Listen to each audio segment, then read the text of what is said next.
너 우리 경기도의 경기라는 이름이 내년이면 무려 1000년이 되는 거 알아? 1000년? 1000년이라고 하니 왠지 환상 속의 도시 같다. 1000년의 해를 맞이해서 경기도에서는 투어를 다니며 우리 도민들의 의견을 모으고 있대.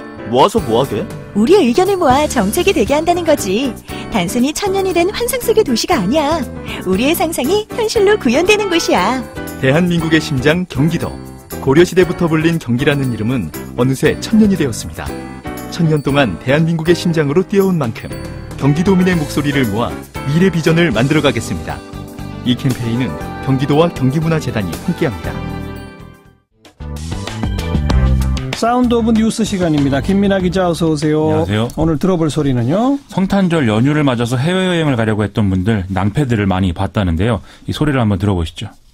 성탄절 연휴를 맞아 인천공항을 통해서 해외로 떠나려던 분들은 그야말로 크리스마스 악몽을 겪어야 했습니다. 언제 갈지도 모르는데 계속 기다려야 되고.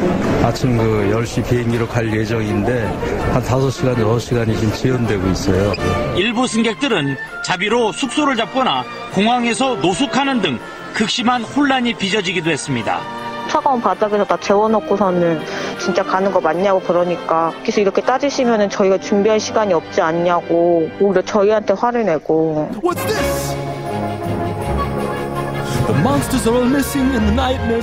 네, 비행기가 많이 못 떴나 보죠? 인천국제공항공사에 따르면 오늘 오후 1시 기준으로 결항이 2편, 지연이 이제 280편 등의 항공기 282편이 운행에 차질을 빚었다라고 하는데요. 네. 23일, 24일 모두 한 560여 편 정도가 지연 결항이 됐기 때문에 성탄 연휴 사흘간 다 합치면 운항 차질을 빚은 항공기 편수 거의 1,400여 편에 달한다는 것이죠. 예. 상당수 승객들이 공항에서 거의 노숙을 하다시피 해야 됐고, 비행기에 오른 승객들도 수시간 동안 기다리는 그런 어려움을 겪었다는 것입니다. 왜 이렇게 된 겁니까? 결국 이제 안개 때문인데요. 항공기상청은 23일 오전 6시부터 인천공항에 저시성 경보를 발령했다가 해제하는 일을 어제 오전까지 반복을 했습니다. 안개가 짙었다. 그렇습니다. 이 저시성 경보라는 것은 가시거리 400m 미만일 때 내려지는데요. 짙은 안개 때문에 한때 가시거리가 50m까지 떨어졌다고 하는 것이거든요. 인천공항공사의 경우에 22일부터 총 540여 명의 특별근무 인원을 투입을 했고 24시간 비상근무에 돌입을 해서 개장 준비 중인 제2여객 터미널로 항공편을 분산하는 등의 노력을 했지만 돌발 상황에 제대로 대처하지 못했다. 이런 평가를 피하지 못한 상황입니다. 해외여행 보편화와 저비용 항공사 성장 등으로 지난해 해외여행을 떠난 국민이 사상 처음 2천만 명이 넘었다. 이런 보도도 나오는데요. 편의의 문제를 넘어서 좀 비상 매뉴얼도 재점검하고 항공사들하고 정보 공유를 확대하는 그런 기회로 좀 삼아야 될 것 같습니다. 네, 다음 뉴스는요. 국민의당 내 바른정당과의 통합을 반대하는 사람들이 모인 나쁜 투표 거부 운동본부가 전당원 투표 금지 가처분 신청을 법원에 제출했습니다. 이 사람들은 일부 당원들과 소속 의원들의 힘만으로는 안철수 대표의 일방적 폭주를 막을 길이 없어서 불가피한 선택을 하게 됐다. 이렇게 얘기를 하고 있는데요. 이번 소송 위임에 이름을 올린 국회의원은 박지원, 정동영, 천정배 의원을 비롯해서 20명에 달하고요. 원외 지역위원장들도 17명 정도 동참을 하고 있다고 합니다. 법원에 가처분 신청을 냈다. 법적 쟁점은 뭐예요, 그러면? 이 전당원 투표가 일단 전당대회의 고유 권한을 침해하고 있다는 부분이 있고요. 그리고 당원 당규가 정하는 요건을 충족하지 못하는 결정이다라고 하는 부분이 있는데요. 이 부분은 이제 당규의 주요 정책과 사안을 전당원 투표를 결정할 경우에 전체 당원 3분의 1 이상이 투표를 해야 되고 이 중 과반 찬성으로 확정을 한다. 이렇게 되어 있는데 네. 현재 진행 중인 전당원 투표는 이런 기준이 없이 진행되고 있다라는 것입니다. 통합을 추진하는 쪽에서는 이 당원 당규상의 조항은 당원들이 자발적으로 발의한 그 투표일 경우에 적용이 되는 것이고 지금 지도부가 결정한 전당원 투표에 해당되는 것은 아니다. 이렇게 발언을 하고 있다는 것이죠. 법원이 어떤 판단을 할지 봐야 되겠는데 만약 가처분 신청이 받아들이지 않으면 그럴 때는 어떻게 한다는 거예요?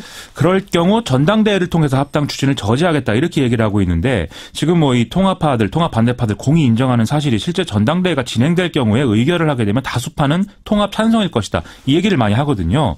근데 그런데도 저지하겠다라고 하니까 여기서 물리적 충돌이 일어나는 거 아니냐라는 얘기도 일부에서 나오고 있는 모양입니다. 오늘 국민의당 장진영 최고위원은 자신의 페이스북 계정을 통해서 일부 통합 반대 입장의 당원들이 강목, 가죽장갑 이런 것을 준비해서 관광버스를 대절해서 단체로 행동에 나서자 이런 내용의 메시지를 이제 유포하고 있다 이렇게 주장을 했는데요. 이 투표는 27일부터 30일까지 실시되고 결과가 31일에 나오니까 이후 상황 좀 면밀하게 봐야 될 것 같습니다. 물리적 충돌, 강목 이런 건 안 되죠. 그런 건 참 안 되는 일이죠. 다음 뉴스는요. 오늘 오후 2시 46분 정도에 수원시 영통구 광교 SK건설 오피스텔 공사 현장에서 불이 났습니다. 작업 중이던 조모 씨 등의 12명이 연기 흡입 등으로 인근 병원으로 옮겨졌고요. 출동한 소방관 1명은 화상을 입고 치료 중이라고 합니다. 예. 현장에서 일하던 노동자 1명은 큰 불길을 잡은 이후에 심정지 상태로 발견이 돼서 병원으로 이송됐다고 합니다. 당시에 목격자 진술이 있습니까? 이 목격자에 따르면 불이 이제 공사장 지하 2층에서 일하던 노동자들이 철골 구조물을 산소 절단기로 해체하면서 옆에 쌓아놓은 단열재로 옮겨 붙으면서 발생한 것으로 추정된다. 이런 얘기를 하고 있다고 하거든요. 산업안전보건법에 따르면 산소 절단기 작업 중에 불티가 튀는 것을 방지하기 위해서 덮개 등의 화재 예방 조치를 하도록 되어 있는데 이게 잘 됐느냐 이게 이제 의문이라는 것이죠. 경찰과 소방당국은 공사 현장 관계자와 목격자를 상대로 정확한 사고 경위 등을 조사하는 중이라고 합니다. 네. 다음 뉴스는요. 임종석 청와대 비서실장의 아랍에미리트 방문 의혹을 두고 언론 보도가 이어지고 있는데요. 계속 이어지네요. 그렇습니다. 기억하실 텐데 지난 6월 달에 사우디아라비아가 순위파 국가들을 규합을 해서 카타르와의 외교 단절을 선언한 바 있지 않습니까? 그렇죠. 경향신문이 오늘 지면에 이렇게 보도를 했습니다. 순위파 국가의 일원인 아랍에미리트가 카타르를 압박하는 과정에서 나온 문제 때문에 임종석 비서실장이 전격 출국한 것이다. 이런 주장이 나온다라는 것인데요. 아랍에미리트가 카타르의 돈줄을 끊기 위해서 한국의 카타르산 LNG 가스 수입 문제를 제기를 했고 이를 위해서 바라카 원전을 볼모로 삼고 있는 상황이다라는 겁니다. 경향신문은 만일 정부가 카타르산 LNG를 포기하게 될 경우에 정부의 에너지 전환 정책에 따른 안정적 LNG 공급에 차질이 빚어질 수 있다. 이런 지적이 나온다고도 보도를 하고 있습니다. 카타르 LNG 이건 또 완전히 새로운 얘기인데. 그렇습니다. 그리고 아랍에미리트의 원전 건설이 늦어져서 보상금 지급해야 한다는 이런 보도도 일부 있었잖아요. 그렇습니다. 오늘 조선일보 보도인데요. 이 바라카 원전 1호기가 지난 5월 달에 준공 예정이었는데 내년으로 연기가 돼서 이 과정에서 우리의 실수 때문에 지체 보상금을 최대 2조 원 물게 됐다는 겁니다. 그래서 이 때문에 공사 대금 지급 등이 중단이 돼서 현지 기업들이 어려움도 겪고 있고 해서 임종석 비서실장의 방문이 이루어진 것이라는 해석이 나온다. 이런 내용인데요. 또 원전 건설 사업의 미래가 좀 불투명해지다 보니까 현지 교민들 사이에서 불안감이 확산되고 있다. 이런 내용도 이 지면에 실려 있습니다. 네. 그 두 건이 조금은 다른 측면을 지적하고 있는 건데 청와대가 해명을 했나요? 일단 경향신문 보도 내용에 대해서 청와대 관계자는 아닌 것 같다 이렇게 짧게 해명한 것으로 보도가 나오고 있는데요. 이게 아니다라든지 그런 내용이 아니기 때문에 왜 확정적으로 말하는 게 아닌지에 대해서도 이 배경에 좀 의문이 제기되고 있는 분위기가 있는 것 같습니다. 또 조선일보 보도 내용에 관해서는 산업통상자원부가 해명 자료를 냈는데요. 이 지체보상금을 물어야 한다는 의혹 자체가 사실이 아니고 대금을 못 받아서 도산하거나 철수한 중소기업 업체도 없는 것으로 파악이 됐다. 이렇게 얘기를 하고 있거든요. 그런데 이 부분은 조선일보 보도 내용에도 일부 반영이 되어 있는 이 상황입니다. 조선일보가 이렇게 반론을 확인했음에도 이런 형식으로 보도를 강행한 것에 일종의 의도가 있는 거 아니냐 이런 해석도 나오고 있습니다. 잘 모르겠네요, 뭔지. 그러겠습니다. 다음 뉴스는 현지 시간 20일 유엔 안보리가 새로운 대북 제재 결의안을 채택하면서 파장이 확산되고 있습니다. 북한의 석탄과 석유를 불법 발입하는 것으로 의심되는 선박에 대해서 보다 엄격한 검사를 실시하고 향후 2년 안에 외국에서 일하는 모든 북한 노동자들을 북한으로 돌려보내야 된다. 이렇게 명령하는 내용인데요. 예. 니키 헤일리 유엔 대사는 지난 9월 채택한 제재 결의안에 이번 제재안까지 함께 이행이 되면 북한에 수출되는 석유 제품은 2016년에 비교하면 90% 가까이가 줄어든다. 이렇게 주장을 했다고 합니다. 특히 러시아에 더해서 중국이 이번 제재안에 동의했다는 점은 향후에 북중 관계가 더 악화될 가능성을 점치게 한다는 지적도 나오는데요. 네. 일본 아사히 신문은 미국과 중국 간의 대북 제재 상황을 투명히 공유하기 위해서 한 라인이 설치됐다. 이렇게 보도를 하고 있는 상황입니다. 이건 중국이 더 적극적으로 대북 제재에 참여한다는 얘기이기 때문에 북한 입장에서는 달갑지 않은 상황이라는 거죠. 북한은 또 불만 표시하고 있죠. 하루 만인 23일 김정은이 이 북한 조선노동당 세포위원장 대회에 참석을 했는데요.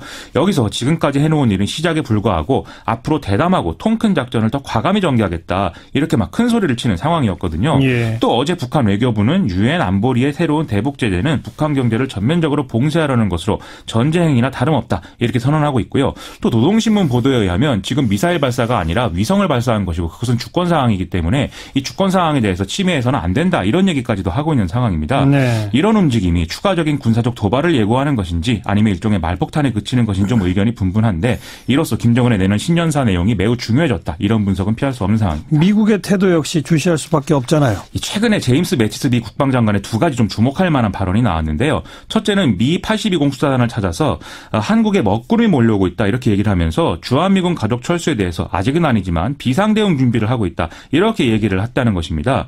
그리고 또 둘째는요. 김정은이 평창에 온 선수들을 해칠 정도로 어리석다고 생각하진 않는다라는 말도 했는데요. 종합하면 군사적 옵션을 사용할 가능성이 커지고 있는 게 사실이지만 평창 올림픽 기간 전 더는 아닐 것이다. 이런 얘기를 한 것으로 좀 해석할 수 있는 것 같습니다. 네, 여기까지 수고하셨어요. 고맙습니다. 김민아 기자였습니다.